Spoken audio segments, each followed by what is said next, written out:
Drawing the head is one of the most complex things about drawing people. And often I think people overcomplicate and overthink the complexity surrounding it. And it can be simplified down in a way to where you can pretty much draw it correctly every single time. When I think about drawing the head, I mostly try to think in abstractions and simplification.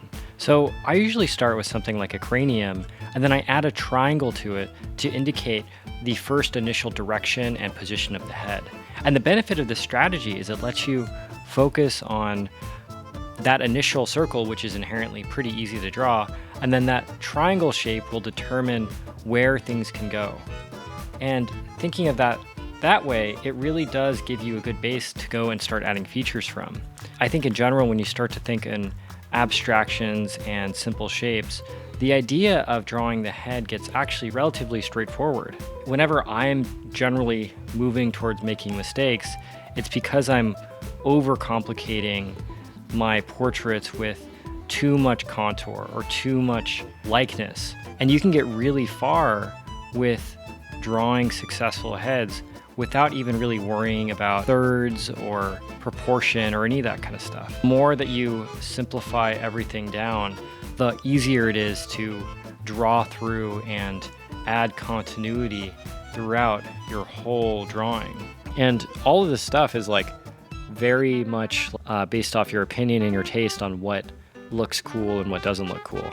The way that I usually draw is trying to just be as flowy as possible, not really thinking of how things are exactly connecting, just kind of feeling my way through the drawing. And I think the more you do this kind of stuff, the more you practice something like this relationship of the triangle into a sphere and then adding features on top of that, you start to get a better idea of how you want to draw personally. And you start to be able to add and subtract more complex shapes from there. And taking this into maybe a more rendered drawing, I normally do is I get that initial base down just so I have some structure.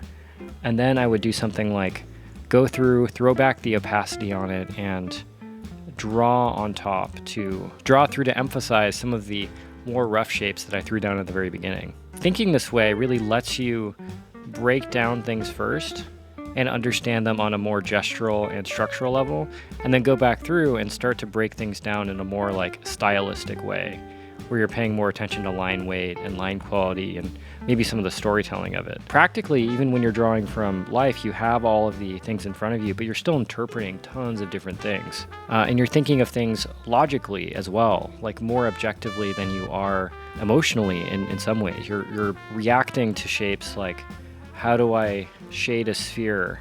And then treating that like an eyeball, and how all of the tertiary shapes on top of that primary shape might be connecting all together. And then once you get something like this sort of figured out, you can start playing around with something like edges. Let's say, hypothetically, this whole side of the head is in shadow. All you have to do to start making this read as maybe a softer edge of the eyes or of the head is just soften this cheek area. Play around with how that form might be rolling. But the important relationship there is not the edge, it's this. It's this cheekbone area. It's that terminator between the light and dark. The more that you draw this way, the better you get at it. The more you're able to see maybe some of the tertiary shapes or the smaller shapes underneath the nose, or how the actual cheek rolling across the form here might be casting a really subtle shadow. Ultimately, like, the thing you're trying to do is use really simple ideas like how to draw a sphere and applying that to more complex and more complicated shapes. You're using simple ideas to draw complex things. When I prompt students what's wrong with your drawing, the general consensus is that they can pretty quickly figure out what they did wrong. In general, the reason to have a teacher or have someone to kind of walk you through it is to remind you to just go back to the fundamentals. Think about how the nose can be broken down into a shape that can be lit from above or below in a very geometric way, or how the eyes might be carved and sculpted into the head itself. The nuance comes in how this particular shape can be changed and moved around to be maybe more feminine or masculine depending on the kind of character or person you're drawing. In this case, it is an example, but if we wanted to make it more feminine, we might make super soft shapes and use curves. Or if we wanted to make it more masculine, we would really emphasize maybe some of the like potential anatomy going on underneath. The idea there is you're using, again, those simple shapes and construing them and changing them to be the sort of thing that you get to be the sort of person that you want to draw. The reason that it's important to study other artists, you start to get an idea for how they use fundamentals personally for their specific goals and intentions. For example, if you look at J.C. Leyendecker, the way that he would render a sphere is completely different from the way that someone like Wayne Barlow might render a sphere.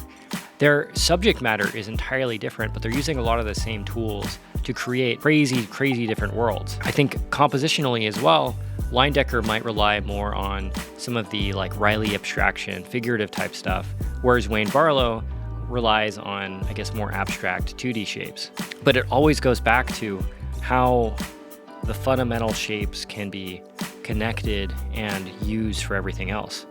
Ultimately, understanding different concepts like Andrew Loomis or George Bridgman or Bern Hogarth, they're all really useful for getting a grasp on how all this stuff works. But ultimately, it's up to you to take those things into your own stuff and to apply it to applications that you want to see manifest themselves in the world. Thanks so much for watching, guys. I really appreciate it. If you'd like to support me, please check out the links in the description below. All your support really does matter, and it does help me make more content like this. All this stuff is sponsored by me, of course, by Michael Hampton, something by Ryan Benjamin, and then something by myself. Also, if you'd like to take a mentorship with me, all my spots are full right now, but if you'd like to consider it, please consider sending me an email, and I will consider opening up a spot. Here's my cat, by the way.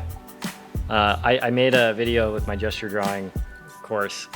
If anyone wants to draw this cat, he's getting all wiggly. I'll give you 50% off my figure drawing course, my gesture course. Okay, goodbye. And I guess I'll buy him a treat or something. But yeah, again, thanks so much for watching, and I guess hope to see you soon.